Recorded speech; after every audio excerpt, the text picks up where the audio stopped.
ఎవరి మీదనైనా అభిమానం ఉంటే ఆ వ్యక్తిని, ఆ వ్యక్తి యొక్క రూపాన్ని ఒక విగ్రహంగా ఏర్పాటు చేసి ఎలాంటి తప్పు లేదు.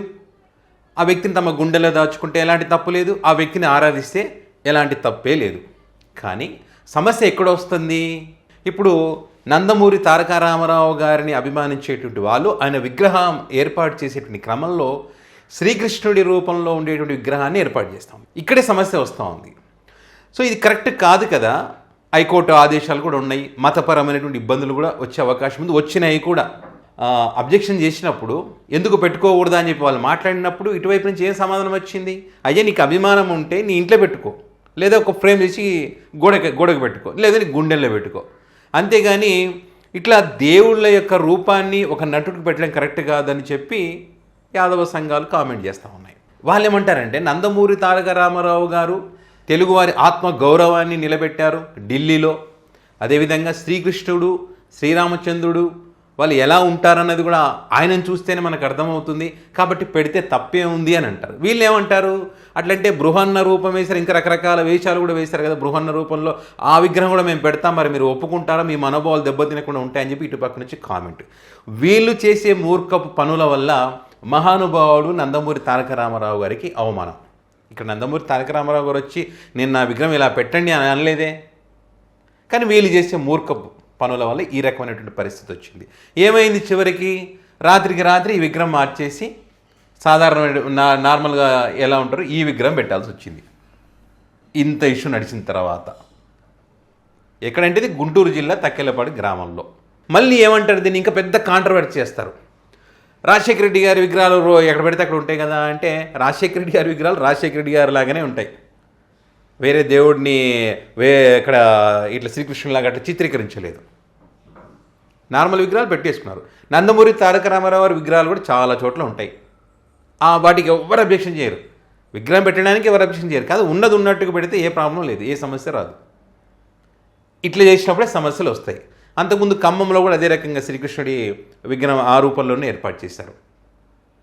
సో ఈ రకంగా పెట్టడం వల్ల ఇప్పుడు చూడండి ఎట్లా సోషల్ మీడియా వేదికగా వాళ్ళ అఫీషియల్ పేజీలో ఏ రకంగా ఒకరినొకరు దారుణంగా తిట్టుకుంటున్నారు విగ్రహాలకు సంబంధించి. పెద్ద వివాదంగా మారింది అది. మీకు యాదవులకు లేని నొప్పి మీకేంటి అని ఒకడంటాడు, ఇంకోటి ఇంకో రకంగా మాట్లాడతాడు. గొడవలు జరగడానికి కారణమవుతుంది. పెద్ద సమస్య ఇది. ఇప్పుడు యాదవులే కదా, రామచంద్ర యాదవ్ గారే కదా అక్కడికి వెళ్ళి ఇది తప్పు, మేము ఒప్పుకోము, మా మనోభావాలు కూడా దెబ్బతింటాయి. ప్రపంచవ్యాప్తంగా శ్రీకృష్ణుడిని ఆరాధించే వాళ్ళు ఉంటారు. అంటే రాబోయే తరాలంతా శ్రీకృష్ణుడు అంటే ఇలాగే ఉంటాడు, ఈయననేమో అనుకునే అవకాశం ఉంటుందని చెప్పి వాళ్ళు అబ్జెక్షన్ చేస్తూ ఉన్నారు. సో దీనింతటికి ఈ గొడవకి కారణం ఏది? మీరే అవుతున్నారు. గతంలో అనేక ఇబ్బందులు వచ్చినాయి, అవి తెలిసినా కూడా మళ్ళీ ఇలాంటి విగ్రహాలు పెడుతున్నారంటే దాన్ని ఏమంటాం చెప్పండి? నందమూరి తారక రామారావు గారిని అవమానించడమే. ఇప్పుడు వాళ్ళు ఒక విగ్రహం ఏర్పాటు చేశారు, అది క్యాన్సిల్ చేసి ఇది పెడుతున్నారంటే ఎట్లా ఉంటుంది? రామారావు గారి గురించి మాట్లాడే అర్హత మీకు ఎక్కడిది అని చాలామంది ప్రశ్నిస్తారు. కానీ రామారావు గారిని అవమానించే అర్హత మీకు ఎక్కడిది? మీ తప్పుడు నిర్ణయాల వల్ల మీరెందుకు అవమానిస్తూ ఉన్నారు? రామారావు గారిని అవమానిస్తారు, అదేవిధంగా దేవుళ్ళని అవమానిస్తారు. మీకు ఆ హక్కు ఎక్కడిది? మీకు ఆ హక్కే లేదు కదా. వేరే వాళ్ళ మనోభావాలు గౌరవించాలంటే ఇంగిత జ్ఞానం మీకుంటే ఇలాంటి పనులు మీరు చెయ్యరు. నిజంగా మీకు అభిమానం ఉంటే ఒక వ్యక్తిని మనం దేవుళ్ళగా పూజించాలనుకుంటే ఇప్పుడు చాలామంది ఇంట్లో దేవుడి పటాల పక్కన కొంతమంది రామారావు గారి ఫోటో కానీ వైఎస్ఆర్ గారి ఫోటో కానీ చాలామంది ఇళ్లలో దేవుడి పక్కన పెట్టుకుంటారు, పూజిస్తారు. ఎందుకంటే వాళ్ళు వాళ్ళ కుటుంబాలకు చేసినటువంటి మేలు కానీ ఇవన్నీ సో అది దృష్టిలో పెట్టుకుని పూజిస్తారు. అందులో ఏమాత్రం తప్పులేదు, దాన్ని ఎవరు అబ్జెక్షన్ చేయడానికి అవకాశమే లేదు, అది వాళ్ళ ఇష్టం.